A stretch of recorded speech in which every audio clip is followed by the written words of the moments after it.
looking at here is the Green Party pillars and the 10 key values of the Green Party. And a lot of people, including yourself, have asked why the Green Party, and this is effectively why the Green Party. Not just for tactical political reasons, but because I support these principles. And these are principles that are actually upheld in the Green Party as opposed to the Democratic Party. So the Green Party has 4 pillars, and then 10 key values that include the 4 pillars: peace and nonviolence, democracy, ecology, and social justice. Peace and nonviolence are critical in a community that suffered so much trauma as the black community, especially in the urban community in the greater Cleveland area, East Cleveland in particular. Democracy is something that is strongly felt by myself and others who are involved in this effort and the effort to remove Gary Norton and Thomas Wheeler. That was an active expression of grassroots democracy, the people rising up and taking power in their own hands. Ecology, the Noble Road dump. The dump on Noble Road has made clear to everybody in the city of East Cleveland the need for the people of East Cleveland and for black people to take seriously environmental issues.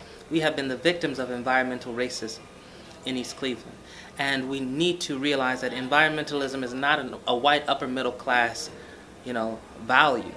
It's a value that's critical for the black working class and poor if we are to survive. And social justice.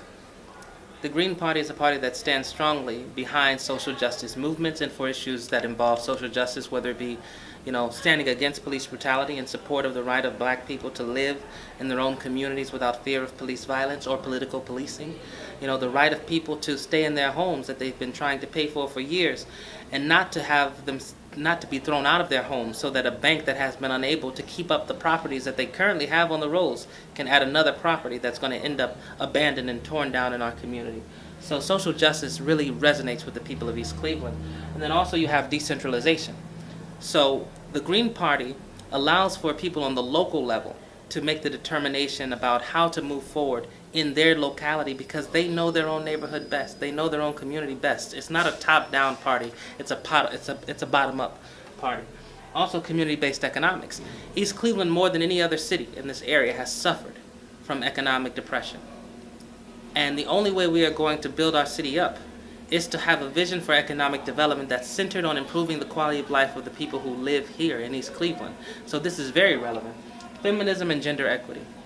The majority of the people who live in our city are women. They bear a disproportionate share of the duties of child rearing, of income earning. I am a strong believer in the equality of the genders, men and women. Must be treated equally, must be paid equally for equal work. This is a principle that the Green Party stands firmly behind, and a principle that the Democratic Party has not defended. The city of East Cleveland is a city where the majority of the adults are women, where the majority of the the heads of household are women. And nevertheless, we find that the women in our community sometimes feel unsafe even walking down the streets in our community. This is unacceptable.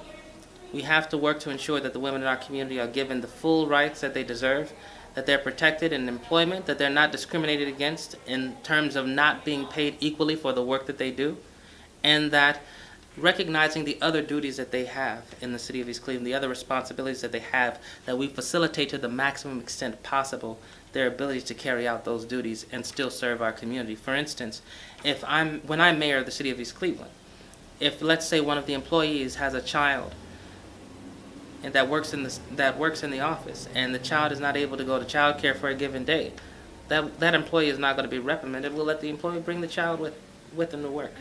Of course, they'll be responsible for the child while they're at work. But we can allow these things. We have a capacity to be understanding, and we should be. And this is important to me and the Green Party. Also, number 8, respect for diversity.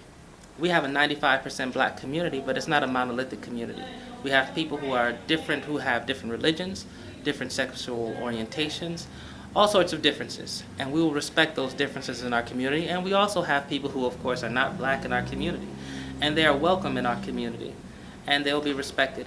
And in fact, we have a Russian population in our community, most of whom live in the Owl's Nest. And even though it's a relatively small portion of our population, in our library we have a Russian language section to make sure that their interests are served. And that spirit is going to continue, but only be expanded under a branch administration. And personal and global responsibility. the city of East Cleveland doesn't have the resources for the people of East Cleveland to just be consumers of government. They have to actively be engaged in running the affairs of their own lives, running the city. And so we promote that. Not just the party, but I myself am promoting that during our campaign.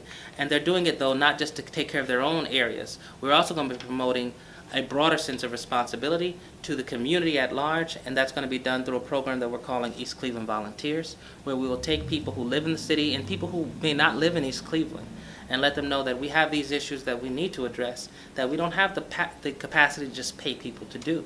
And we're going to ask them to look out for themselves, but we're also connecting people from East Cleveland to the broader human rights and social justice struggles that are going on in the world.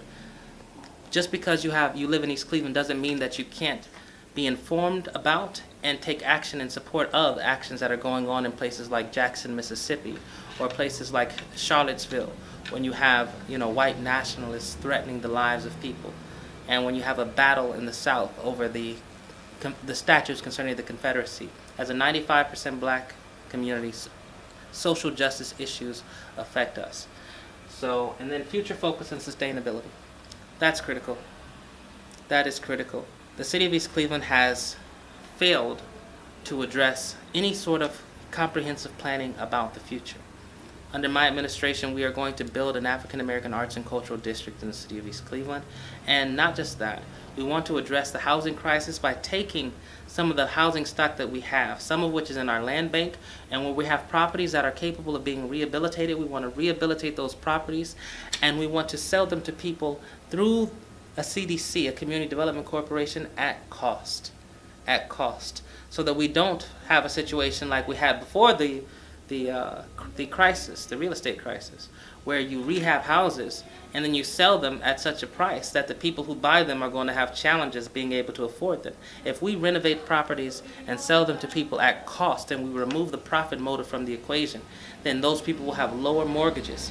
And though we won't necessarily get as much money in the short term, that kind of development is sustainable. So these are the 4 pillars and the 10 key values of the Green Party. These are the reasons why I'm running as a Green Party candidate for the city of East Cleveland. And then briefly, I'm just going to go over the points that are on the flyer, okay? So as mayor, first I will preside over the most transparent and accessible administration in the history of the city of East Cleveland. We will meet with the leaders of each block club every month. So on the second week of the month, we'll meet with the leaders of the block clubs in Ward 2. The third week of the month, we'll meet with the leaders of the block clubs in Ward 3. And the fourth week, we'll meet with the leaders of the block clubs in Ward 4. And the first week of the month, preferably on a Wednesday so there are no other meetings that would get in the way, we will then have what we will call the People's Assembly, which will be the leaders of all the block clubs and street clubs and any other resident that is interested combined. So that's the first thing. Also, we will promote economic development by creating a black arts and cultural district in the city of East Cleveland. This has brought development to Collinwood, other places like Tremont, as well as places in Houston, Texas, and Chicago. Only we have the benefit of being a municipality and giving the full support of the government to whatever objective that we have in that regard. We will also work with the stakeholders of the community to ensure that our children are able to get to and from school safely. That's ourselves, the law enforcement, and members of the community. We'll make sure that we are looking out for our children. We will never allow our children to go unprotected and unlooked out for. We have to ensure that they understand their lives matter because of the efforts that we put to protecting their lives. We'll work also with these same stakeholders to restore the glory of Forest Hills Park. It is to me repugnant that we have no tennis courts in Forest Hills Park that can be used today. And we have the 2 best tennis players in history being black women from the ghetto.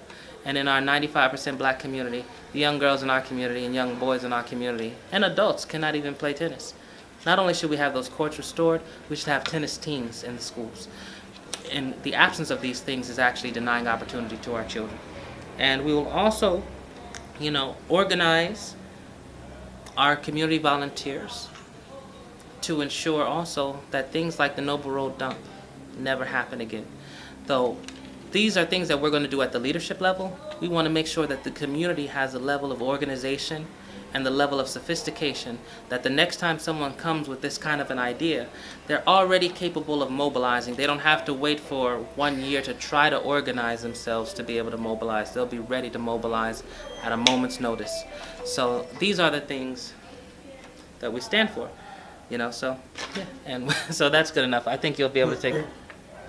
How can people find more information on this? Okay, so people can find more information about the campaign by going to devinbranchformayor.com, and in addition to going to devinbranchformayor.com, you can go on Facebook and go to Devin Branch for Mayor, and you can even add me as a personal friend on Facebook as Devin Branch.